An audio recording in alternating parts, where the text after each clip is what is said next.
এবারের গন্তব্য পণ্ডিত ঈশ্বরচন্দ্র বিদ্যাসাগর মহাশয়ের জন্মস্থান বীরসিংহ গ্রাম। প্রথমেই জানাই বীরসিংহ গ্রাম যাওয়ার সোজা পথ। হাওড়া থেকে পাঁশকুড়া জাংশন গামী যে কোনো ট্রেন ধরে পাঁশকুড়া জাংশন নামুন, সেখান থেকে ঘাটাল অথবা চন্দ্রকোনা রোডগামী যে কোনো বাসে বীরসিংহ স্টপেজ, সেখান থেকেই টোটো অথবা অটো করে বীরসিংহ গ্রাম। অসাধারণ প্রকৃতির মাঝে সুন্দর একটি ছোট্ট গ্রাম এই বীরসিংহ, যেখানে বীর পণ্ডিত ঈশ্বরচন্দ্র বিদ্যাসাগর মহাশয় জন্মগ্রহণ করেছেন।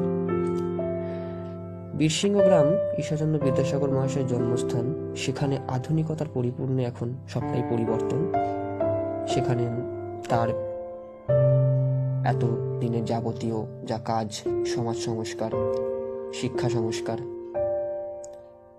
নারী শিক্ষা, সমস্ত কিছুই তুলে ধরা হয়েছে। সকল